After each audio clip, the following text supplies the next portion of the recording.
নমস্কার বন্ধুরা, সবুজে ভরা বাংলায় আপনাদের প্রত্যেককে স্বাগত জানাই।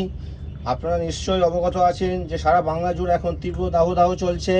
তাই আমাদের ছাদ বাগানের আমরা সব গাছগুলোকে যেমন আমরা এই গরমের মধ্যে যত্ন নিচ্ছি, বারে বারে স্নান করাচ্ছি এবং জল দিচ্ছি, তেমনি আমাদের পরিবেশের সঙ্গে যে সকল ছোটো ছোটো পাখিরা, পশুরা বাস করে তাদের দিকে খেয়াল রেখে এই গরমে তাদের তৃষ্ণার্তটা মেটাবার জন্য আমরা আমাদের ছাদ বাগানের এক কোণে একটু জল রেখে দেবো, যাতে তাদের তৃষ্ণাটা তারা মেটাতে পারে।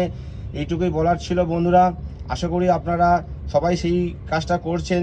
তবু আমি একটু আপনাদেরকে জানিয়ে রাখলাম, তাহলে তারা খুব আনন্দ পাবে বা খুশি হবে বা তাদের তৃষ্ণাটা মেটাতে পারবে।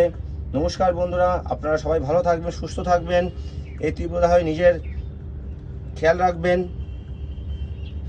পরের ভিডিও আবার দেখা হচ্ছে। সবাই ভালো থাকুন, সুস্থ থাকুন, এই কামনা করি। নমস্কার।